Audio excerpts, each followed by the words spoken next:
Bonjour et bonsoir, René Baïbalandi, Carmel Media Magazine, et Totombe Bino toujours bienvenue à Tranche Namno Mokili Asika, et Tokitaki Bongo na terre, Bino Moko Boye, Bino Nungu, et Tambolaki na Ngoma République démocratique du Congo, et Siko Wabalobi, mais c'est Chadara, Lobaki, Siko Wabaki Nana Zongi Sakina, Lobaki Kasibongo Tokiti, na Sédia de Pes, et pas au Babengi, les gardes du temple, Augustin Kabouya, et Oyatika la Moutou, ya de Pes, et là bien d'aller éclaircir, ça n'a pas propos, et Nenge Boyo, Kadwabi Nungu, Tambolaki Maming, au 2023, au Tokene Dozon, Boulou, Boulou, et on va na sima caméra je le wate loko nini wa bengi mutu ya ide pese Augustin Kabouya a bombé les biso to kotia mo commentaire minité to kotika bo mieux que la bino ko na to ina bino na pesi bongo matondo mingi na wa bengi mamboss mon 2G bon retourner na ngambo il y a Londres to landa bongo nini ba bombé les biso solga wana bien eze loko mo kwa mutu ya tozo bandela IDPS viva IDPS viva! IDPS viva! Viva!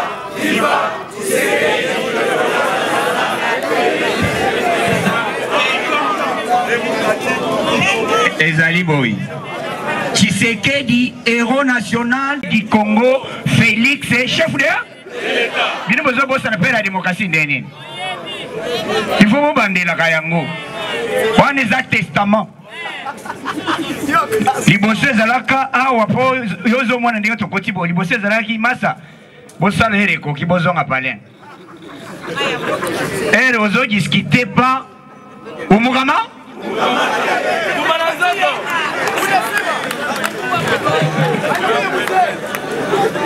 gaz mama moko atuni nzambe eloko nesana na IDPS IDPS kaka boy IDPS viva mais lelo l'IDPS est comme bisengo et comme elengi donc touti musika omoni miroi batu batonga za basoda soko yo yebi histoire te basoda awe zalaki na bato asima bakangeli biso lupango okende boye balibite bakoleka te okomi kuna basi batie barrière mbuma Monsieur Sakomi, papa, amène-moi de l'eau, hein, amène-moi de l'eau. IDPS viva! Histoire ya boye ezali cadeau te ba pesibiso. Ezali mérite, o ezali toza ko mériter lit to sali pendant 37 ans. Sénateur naba, moi na oya ke classe, a sali distinction. Azarana prime te. Biso to sali te combien d'années? 37 ans. Tout ça le mandat moko?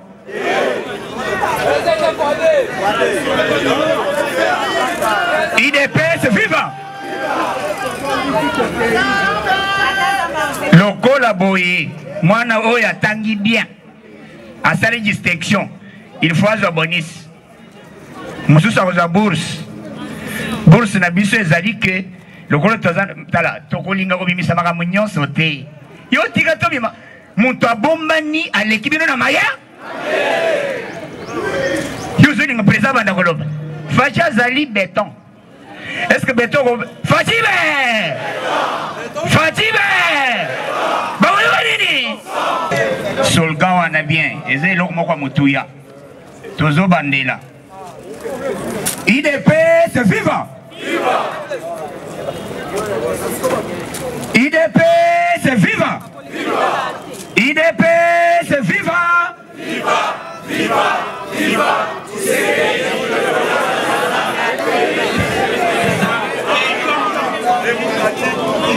Ezali Boy Tshisekedi, héros national. Tango à l'époque tozalaki yabia Fachi ndenga koti na pouvoir boy asali combien de mois? 6 mois. Budget et bakisami combien? Donc Fachi a mobilisé na moi moko 1 milliard. Moi moko 1 milliard. 6 mois, combien de milliards? Plus 4, ça fait combien? Si vous avez un budget zawad. Bana bakotango fere ndenge nini? Budget ya mboka Yo tikela fatia yebinde na ezaka Jadam. Jadam ezali nazo beta nazo tala yo koto na pesio de o CP do lebita na nazo na beta e na ofungula boide na beti sandam. Fatia beti sandam ni la muka ni FCC bakwei kawo. Makali kali. Fatia Koti sur le plan international, succès diplomatique. Monde entier bazota la balobité. Totikalo comme un président star boité. Fatime!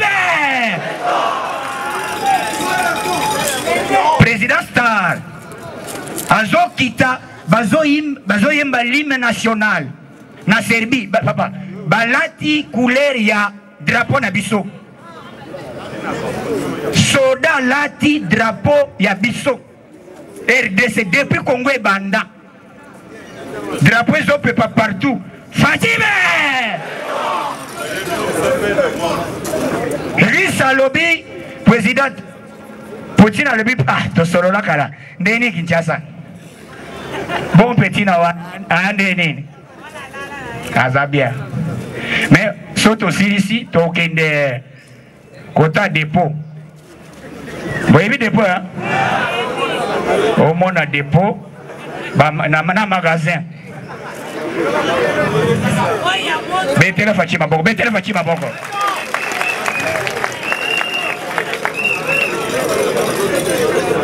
Fatia Lobby, s'il faut donner ma vie pour la paix à l'Est, je dois le faire. Tant que vous avez dit que vous avez dit que vous avez dit pour convaincre ma solo. Ayebaki, à l'obité. Zela oyo bitumezala ki kouta ezangi zela moko boy tikana beta li solo someye invité d'honneur bazangi mibale président Égypte na Fachi azi parole alobi mbala oyo to sengi système ya gagnant bolingi ko investir bolingi bozwa ba minéraux botinda ba société na Congo ba congolais bazwa misala olingi uranium tolingi makambo koyiba te yaka ozwa biso oyo ozwi 50 biso pe tozwi 50 système ya ganyaga Poutine alobi waza kitoko Fati na loka okala na loka okala mbala oyo yango oyo ki bato bakomi kotuna te tobimisa mutu mosusu abima toluka candidat te bokoluka candidat te tokobandela élection te Tosi tosala élection, tosi possession. Fachi a déjà possession au Congo. Azo contrôlé. Commandant suprême Zanan. Ayebi gete aner lidusu songolo. Place tel ayebi nyos. Na minute ekomika ka chombo. Chombo ezali. Ndeko bandeko bazana est Fachi a lobby cette fois-ci, il faut qu'on éradiquer Kagame yaga. Wana Poutine na sommet Kagame Museveni yaga bino bato bochaka trouble yaga président batoy ba petit oy IDPS viva bango yaga Kagame yaga bango ba lobby à partir d'aujourd'hui bino bokosala par tous les moyens bo cesser ba guerre ezoleka ezoleka na est bo sangana soki guerre bandi frappe bandi na est bino pe bosa la contrôle na ba frontière rebelle à l'écaté bondima IDPS viva Kagame oyoki Kagame alibiti à vos ordres Museveni oyoki à vos ordres chef batuana ezali complot ya guerre oyo zoyoka madidi oyo wazoyo senga vérité des irines vérité des irines mais Facha pesi bango exercice na opposition bokende boponela ngai porte-parole ya opposition kuna ndembu maizolela nani akotika katumbi alebite ngai nde mokolo possession puisque pour bopona porte-parole ya opposition il faut monto azali majorité dans l'Assemblée nationale kuna Charlemagne za troisième Charlemagne alikubatoni Jacques Ndioli libosé habité pour parler les alliés cette fois-ci habité les alliés kambo ya poids politique était ezaka candidat soki to keyi to kopona o to kopona katumbi alebité ngai nazo sala opposition républicain ngai nazana makamba vérité désir nete boto na vérité des na maboko ya Madidi Martin. Ya Martin. Ya Martin. Madidi Martin, Martin Madidi. Azalaka cohérente na maloba na ye. Akendaka zigzag. C'est pourquoi na benga Madidi Martin, Martin ma IDPS viva. Il faut babimisa porte-parole. Si quoi eloko nini bazo zanga. Et comité zela. Zela. Te tozo sala zela. Kuna ezali exercice moko pour basala ba panzana. En même temps, ndenge tozali boye, toyebi aussi longtemps tozali ko avancer, aussi longtemps tozali ko avancer toyebi makambo politique tozo sala. Facha yebi. Ko uta na ye kuna ba yebise kete il fallait tout pesa bâtonnage ya biloko yo poye kitana este to éradiquer ba rebelle. Tu éradiquer ba rebelle. Tangu ba rebelle ba yoki déjà kete Fachi azaki aux États-Unis. Alongo États-Unis a commis na Russie. Ba le bia bile biso bikoki. Oyo plan oyo nyonso yebani. Tokosuka wa. Donc tous à la kimia le président Azali président Azali na souci à ba Congolais ndenga lobike bana bakotango fele. Yo soko lingolo ba mabe contre Félix Tshisekedi Tshilombo. Loba bana no batango fele te. Mais pour preuve 2023 on devrait organiser les élections, mais les budgets qu'on devrait organiser les élections, on a utilisé ça dans la gratuité de l'enseignement.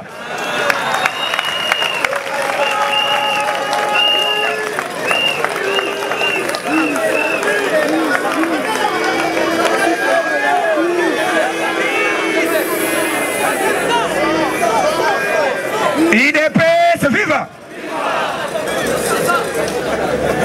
IDPS viva! Est-ce que bana bazotanga vérité bazotanga?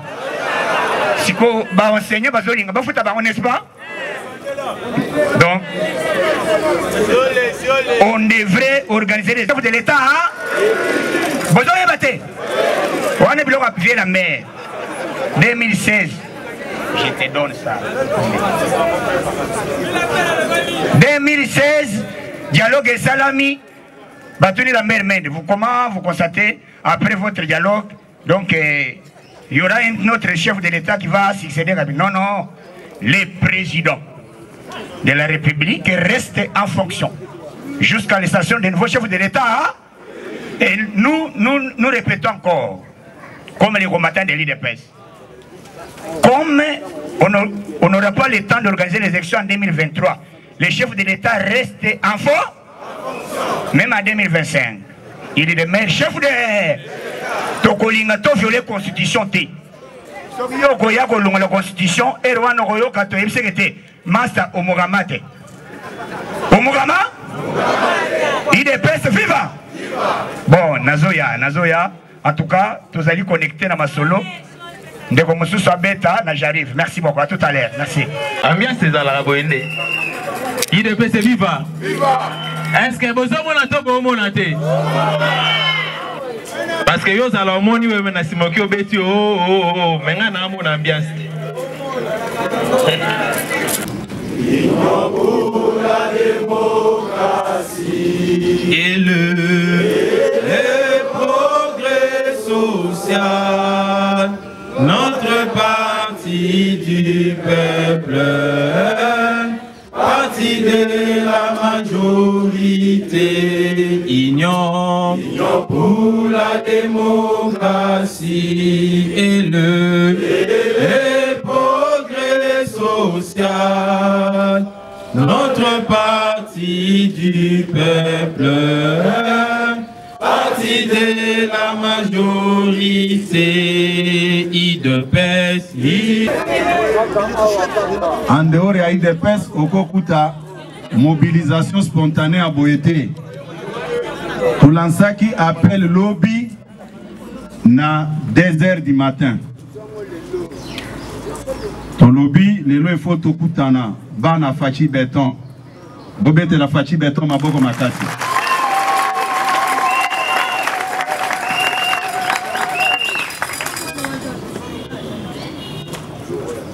même ye mokonzi na biso na mboka azaki sirte que mobilisation ekozala boye nakanisi mokonzi oza kotala mobilisation spontanée ya bana oyo yo otunaki nga eske mobilisation ekozala nayebisaki oke mobilisation ekozala nakanisi okolanda yango même na bilili bomibetela maboko makasi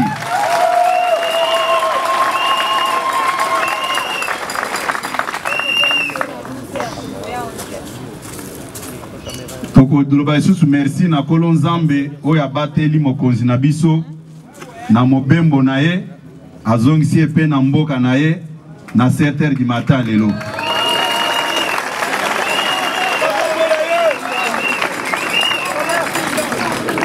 IDPS viva nakanisi matinée politique oyo lelo ekozala na deux volets. Volet moko oyo ezotala parti na biso IDPS na situation politique de l'air nayoki makambo elobami mingi à travers batu ya ba parti politique mususu mais bato ya lopoto balobaka qui ne dit mot consent.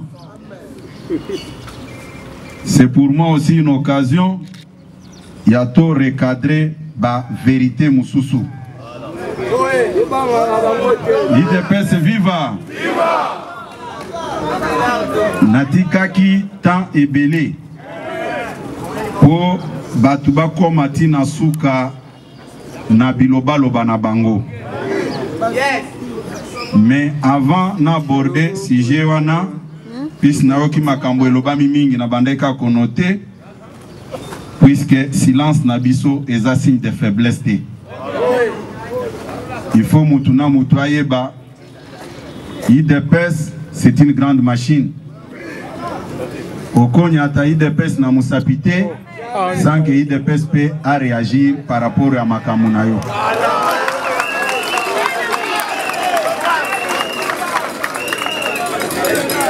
Mais avant d'aborder ba point wana na lingina zonga na nakati na biso IDPS.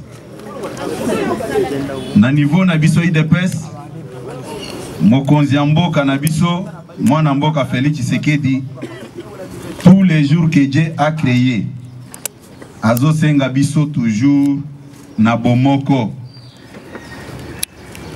parce que banguna tango biso to sala ka ba makele lawa ba exploiter ka ba mabena biso bazako laksa d'ici que belé comment quelqu'un qui prétend diriger la République dans son propre parti politique il n'y a que du désordre. C'est raison pour laquelle mokonzi mboka tango nazaki nommé secrétaire général au mois de mai aïbsa que pour na salo confiance il faut ramener batunyon sur na kati ya parti na aïbsa que na kosala ngo et puis na saleli yango yango bande ko ebele na kosenga bino na tolérance tolimbisana tobosa na makambo eleka 2023 ezozela biso tokolobela 2023 ce qui toza divisé te à des fois ba comportement na biso esala ka mokonzi mboka pasi mais nalingaki koloba likambo te parce que eza na trait na bomoko na niveau à parti ebele bozalaki scandalisé par rapport ya makomi ya moko na kati na biso oyo akomela kinga ndeko na biso maître Peter Kazadi. C'est pour moi une occasion aussi pour Naïb Sabino de quoi s'agiter. IDPS viva. Je ne pouvais pas le faire, mais na se rendre compte que les Kambwana est scandalisé et belé na kati na bino. Problème est à niveau nini. Nous sommes au mois de janvier. Au filmer, on a bougé. Tango mokonzi mboka zotia cabinet en place. Nazalaki consulté te mokonzi alinga nommé n'importe quel directeur de cabinet de son choix. Atiaki professeur Eberan provisoirement comme son directeur de cabinet. Mais tango ba donne et ko changer. Batien de Vital Kamere comme directeur de cabinet, de Eberan Akiti Aye directeur de cabinet adjoint. J'ai été consulté, Dieu me voit. Et pendant qu'on a vu Maître Peter. Il n'était pas content puisque lui voulait être directeur de cabinet adjoint du chef de l'État. Mais quand il a appris que Moutouamemaka, professeur Eberan, n'est pas chef de l'État, et ça, président Jean-Marc Abound, pour naïe, Moutoua Zangisi a comme directeur de cabinet chef de l'État, et ça, Jean-Marc Abound. Il m'a dit, Lokola Saliboye n'a qu'à combattre na degré nyonso. Ce sont des choses que je ne pouvais pas dire ici. Je l'ai dit malgré moi. Botala, depuis janvier, Tozalelo, dans le mois d'octobre. Tous les jours que Dieu a créé, j'ai fait que l'objet des attaques dans les réseaux sociaux par mon frère. Mais il ne dit pas la vérité aux gens. Aujourd'hui, je me vois dans l'obligation d'étaler cette vérité à l'opinion. Tango Epsinga Makambwana na calmé. Nous sommes au mois de mai. Mon frère m'a invité à l'hôtel du fleuve autour de la piscine. Tout part de là. À Epsinga Boy. To Sanganaki, to Yokani, to lever option. Yo, il faut comme à Mokonzi à parti Oyo, to faire partir Kabound Akendi. Je lui ai regardé, je lui ai dit ceci. Du point de vue âge, Ezala Yo, Ezala Jean-Marc, je suis plus âgé que vous deux. Je ne peux pas m'inscrire dans une voie Oyo et Koyo qui Mokonzamboka Soni. Ça va profiter à qui? Je ne suis pas d'accord avec vous. Il m'a conscientisé.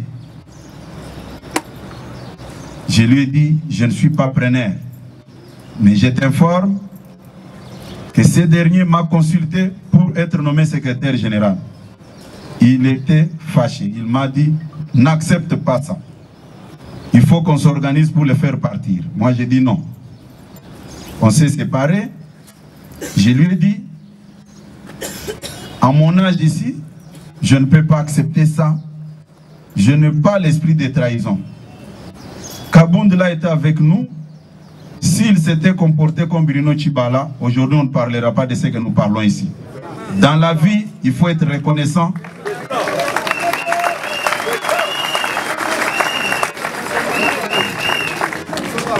Je l'ai dit malgré moi, je ne pouvais pas le dire. J'ai fait l'objet des attaques dans les réseaux sociaux. Et c'est une occasion pour que les gens qui m'injurient à tort, sans connaître les biens fondés de ce qui se passe, qu'ils tirent la conclusion aujourd'hui. Et j'ai dit, mon frère, qu'est-ce que vous allez gagner en me mettant là où il est, le faire partir injustement, sachant très bien que tout ce que nous allons faire, c'est pour se régler des comptes. Dengue Toyokana quitté, Moutna Moutouakoti na Moutoukanae a démarré, n'a souhaité bonne chance.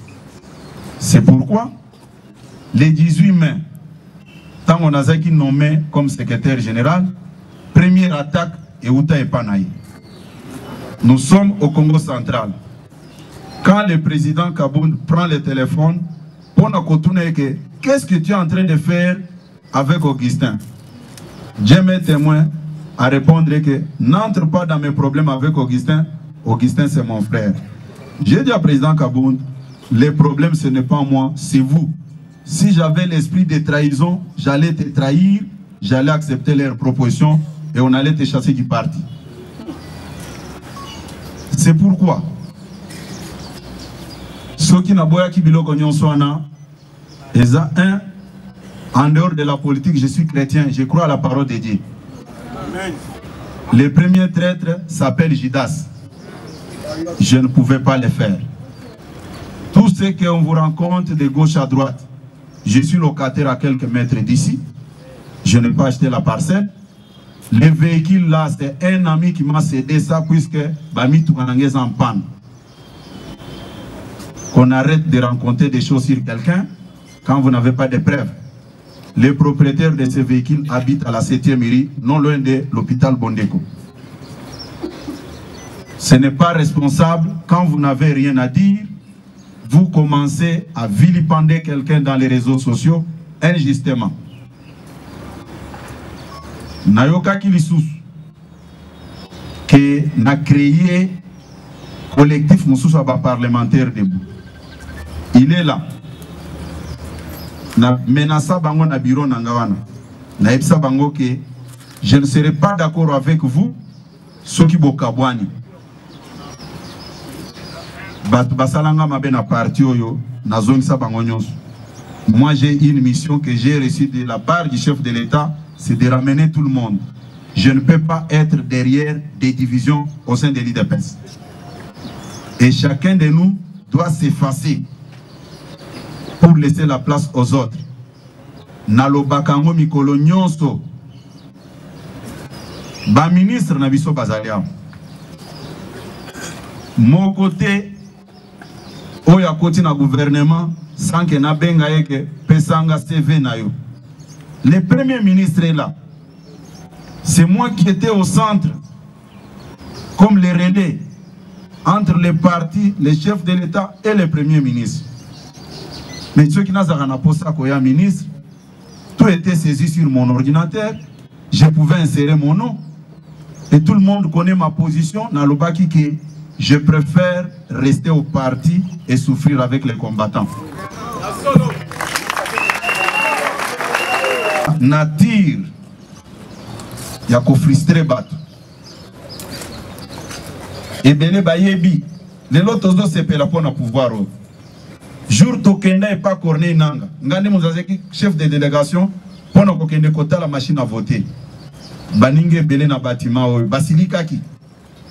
Balobaki de quel droit bango bakei na makambo etali machine à voter. Tokoma kineti batu bazana lèpre. Tokendeki, Tolobaki avec ou sans machine à voter. Nous on part, on va prendre part aux élections. Mais aujourd'hui, les gens sont devenus catholiques de plus que les papes. Ce n'est pas sérieux. Ma loyauté envers les chefs de l'État ne date pas d'aujourd'hui. Ce n'est même pas approuvé. Yemokwa Yebi, Obisoto Salinaï. Puisque c'est quelqu'un qui est reconnaissant envers tous ses collaborateurs, Naouba Sali et Panaï. L'autre fois, à Ipsaka Batu, nous étions en plein vol, à Boma. À Lobaki, il s'adressa à son directeur de cabinet. Il avait dit ceci. Batu Ebele Bazomon Augustin tout autour de moi, comme quelqu'un qui est venu comme ça. Or, Touta na Musika, Tonyo Koma na Eming. Et tous ces conseillers m'avaient regardé comme ça. Ça ne sert à rien. 2023 nous attend. 2023 nous attend. Arrêtons avec la distraction. Au moment où d'autres partis politiques s'organisent, à l'IDPS, il n'y a que des débats pour insulter la hiérarchie du parti, rencontrer beaucoup de choses qui ne tiennent même pas debout. Le pango à bateau, on a foutu là, il a acheté ça à $500,000. Non. Bissoto est à pouvoir pour s'enrichir sur les dots des trésors publics comme les autres, non. IDPS viva! IDPS viva! Nakanisi, ezaki une petite mise au point puisque na moni likambwana et frustra kibino. Mais na pesi bino vraie version.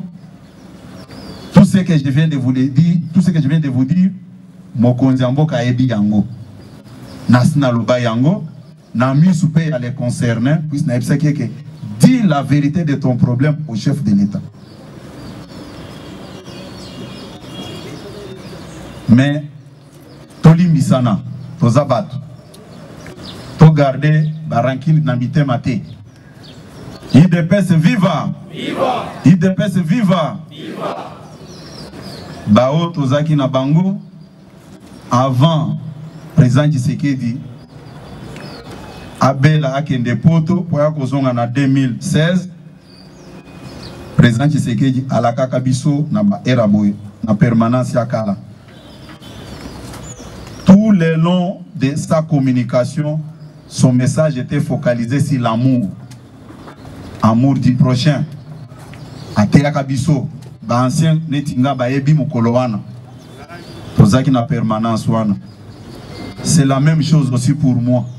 Totika koyoksa mokonzi mboka soni na ba comportement na biso. IDPS viva. Sikoyo tozo banda na makambo oyo etali politique ya mboka na biso. Avant to banda na makambo etali politique na biso,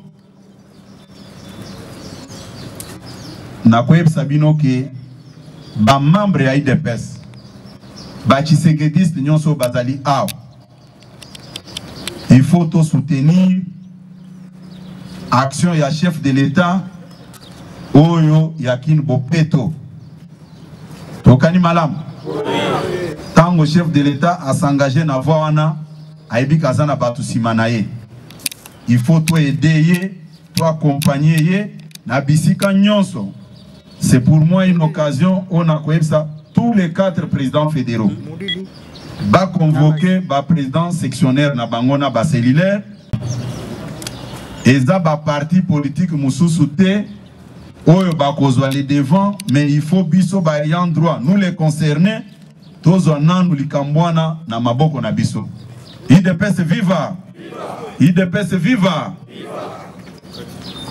Et loko ya mibale toza ko abordango directement na maimatali politique nationale de notre pays. Il faut appeler les chats par son nom. J'ai été choqué. Yakolanda propos na ebité bino batu botanga mingi, comment vous pouvez qualifier ça? Le secrétaire permanent du PPRD, M. Chadari, oyo mutu nyonso ayebi nini asala na mboka oyo. Il s'est permis du haut de la tribune à Lubumbashi pour qualifier IDPS parti à Bamilis. Mais c'est pour moi aussi une occasion de faire voir Yeboy. IDPS est un parti à Bamilis. IDPS est un parti politique de la non-violence. Aucun membre de l'IDPS est sous sanction de la communauté internationale.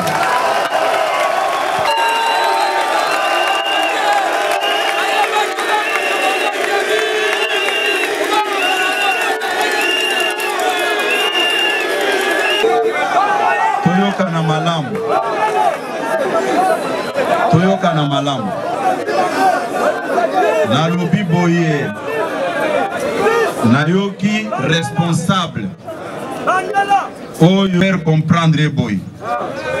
C'est vraiment irresponsable même de réfléchir de cette manière.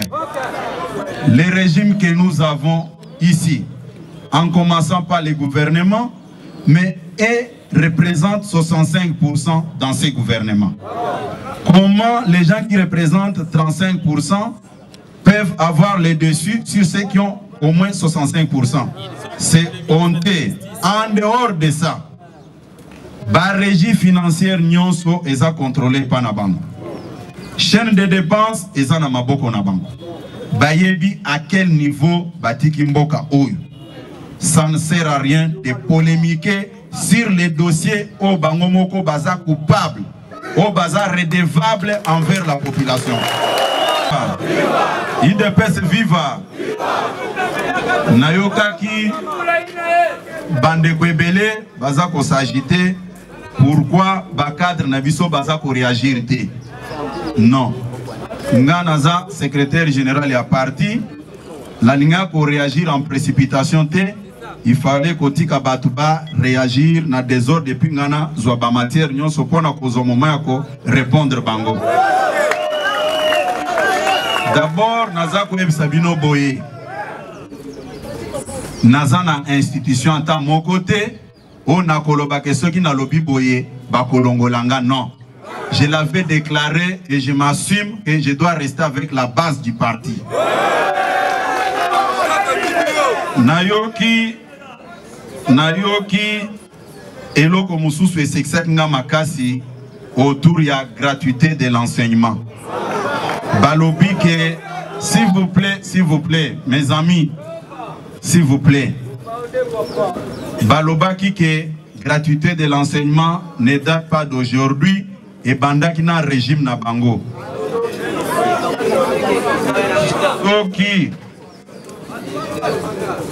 Soki na bango bana nini babando tanga ya ofele. S'il est sincère avec sa conscience, tu peux tromper tout le monde mais pas ta propre conscience. IDPS viva. Problème na bango acharnement ezana niveau nini. Parce que à travers le ministère de l'enseignement primaire secondaire, Ndesika Babandaki copier Mbongo Yamboka Oyo. Je peux vous mettre devant les défis et vous renvoyer même dans l'histoire. Depuis dialogue de San City, le ministère de l'enseignement primaire secondaire est toujours géré par leur famille politique. Jusqu'à ce jour ici. Ba commissaire Yango, business na bango. C'est la raison pour laquelle il y a des agitations de part et d'autre. Le chef de l'État n'est pas leur ami, ni encore moins leur collègue. Un minimum de respect.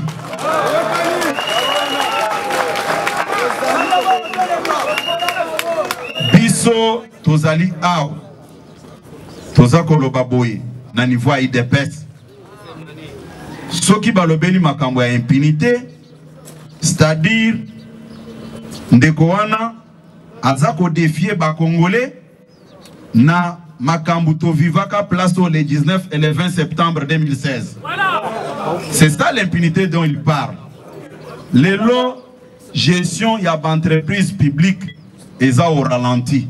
Ce ne sont pas les membres de l'IDPS au barandre babilo konyon soana nase. Train de vie, il y a des membres de l'IDPS que nous sommes. Ezaka kandenge ezalaka échangé parce que tolingi copier mbokate parce que toye lelo na pouvoir. Les cadres de l'IDPS que nous sommes, bao baza ba locataire, toza ba locataire, to piller ba régie financière te, to sali eloko moko mabete, mais de quel droit il peut se permettre de raconter des histoires comme ça pour plaire l'assistance. Mais nalingi kolobela lisusu likambo oyo na yokaki oyo etali propagande basalaki que non rentrée politique il y a autorité morale il y a FCC. Non, soyons sérieux. À quel moment IDPS viva? C'était à quelle occasion oyo autorité morale il y a FCC? Le sénateur Joseph Kabila avait déclaré qu'il prend congé de la politique. Moi, je l'ai rencontré 3 fois. Ce n'était pas pour célébrer la messe. C'était pour parler de la politique. Et nous avons signé l'accord politique. Mais quand j'entends les grands professeurs, Batanga Mingi, au lieu Balobela Batukeno, Toké Kosala évaluation, il y a 150 millions de dollars au Touzouaki pour la campagne électorale, mais il faut tromper l'opinion. Même 150 millions en gros, Bazoela qui a condition nini. Et les lots aïe donneur des leçons. je n'accepterai jamais que quelqu'un vienne importuner les gens de l'IDPS au nom de la coalition. Non.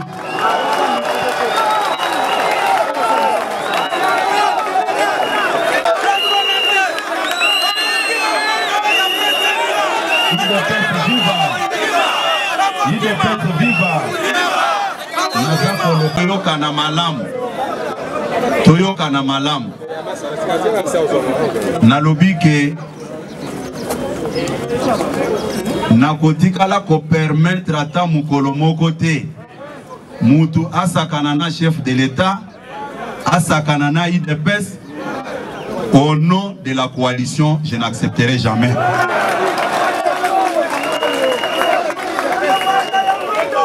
Moi, ce que je peux vous dire ici, c'est quoi? Batunion Soana, bazar nostalgique, belaki biso boye. Alobaki ke bino ba collaborateur nanga. Même s'il faut tobima mpiaka, tobima yango, pona ko sauver image ya mboka na honorer mémoire ya Etienne Tshisekedi. 15 millions. Bayoki komba motoye de pes batangi yango kuna. Comment est-ce que les gens ne se gênent même pas aux eaux convoqués Batou pour le Belalikambo yo yebike ce qui est là to initier ba audit na entreprise nyonso mais makale kotonda ce qui est là to initier ba audit na entreprise nyonso. IDPS viva. IDPS viva.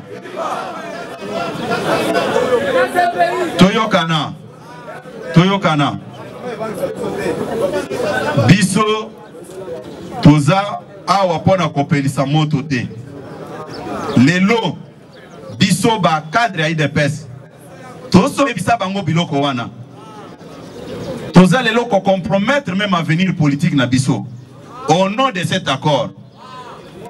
O toyebi bien toso ebisa bango ke population baza d'accord na biloko te toso ebisa bango. Non, je vous dis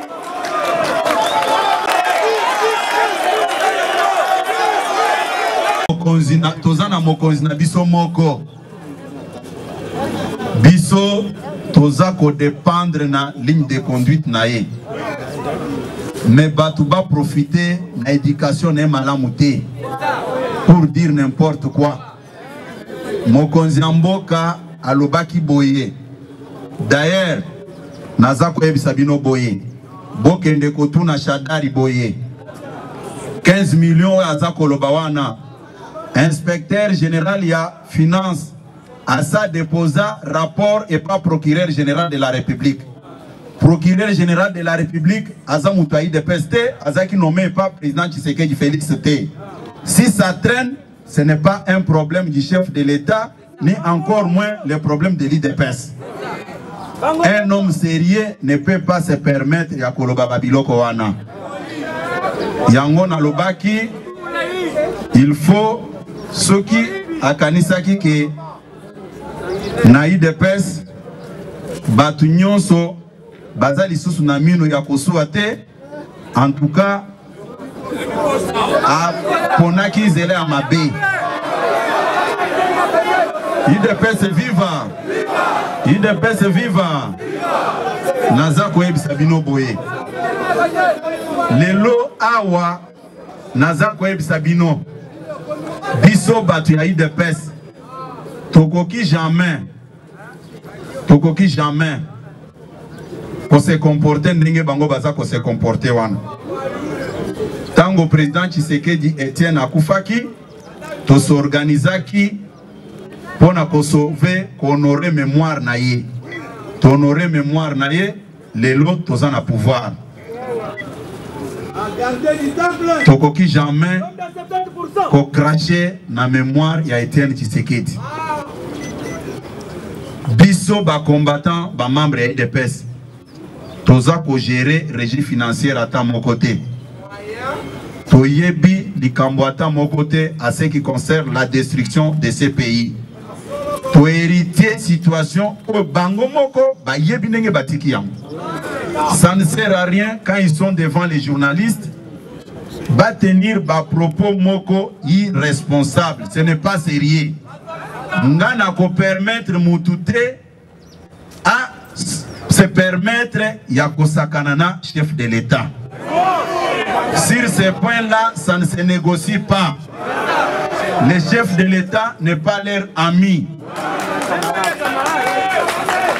Le chef de l'État a une base. Chef de l'État a convaincre seulement les Congolais, mais il a convaincu tout l'ensemble de la communauté internationale. Yango, Makamunyon Soana est dérangé binoté.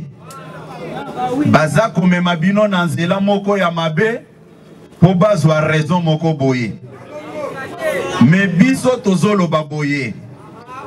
Nous n'avons peur de rien. J'ai dit que nous n'avons peur de rien. Écoutez, c'est très important.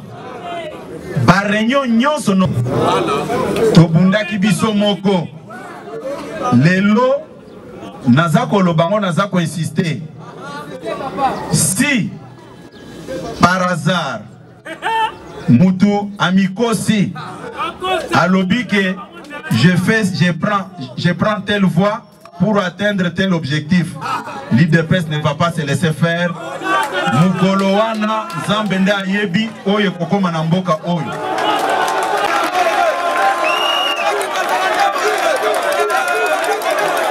Eza provocation mais eza moyen il y a légitime défense. Et Kozala insensé et inacceptable un grand parti comme l'IDPS avec un secrétaire général, tous les jours on tire sur les chefs de l'État, aucune réaction au niveau de l'autorité. Nous ne pouvons pas accepter ça.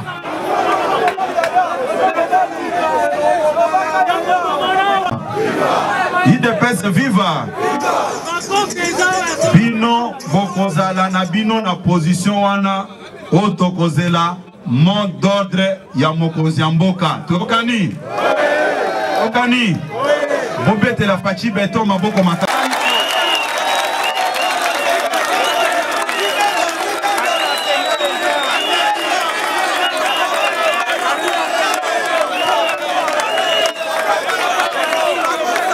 Impunité Nakoye Bisa Ndeko Shadari Boye. Dossier Oyetali impunité est un dossier très sensible. Peut-être ceux qui ont continué à dossier wana à Kobimate. Mais Biso Mokonzi Mboka Alobaki ça ne sert à rien. Yakotal n'a passé total à Liboso. Est-ce que Ndeko Tangwaza Koloba Makambouana avant de ça qui va conseiller Nyonso Bapesi Etoli ou bien Azwa mingi na balandi Carmel Media Magazine et na balandi tranche na bino mokili ya sika botiko kabongo babengi mokondi ya likolo il y a eu deux personnes babengi le gardien du temple et Augustin Kabuya mwana ndako ya solo lenge kanya utiko beta sete ba nungu etambola ki kasi moka ki pona ko éclaircissement ko répondre na baba zaki na posa mituna bobi ke Carmel Media to yaka ko tolinga ka mingi ko simba te na maloba ya ba déjà balobaki bomio kai na matyo na bino pe bo juger na ndenge na bino lobi o sali ba propos ya monsieur Augustin Kabuya matondo mingi na ba balanda biso vous abonnez massivement na chaîne amno Carmel Media Magazine et tous allez wana pona ko informer bino to pesi bino matondo mingi to kokutana na mikolo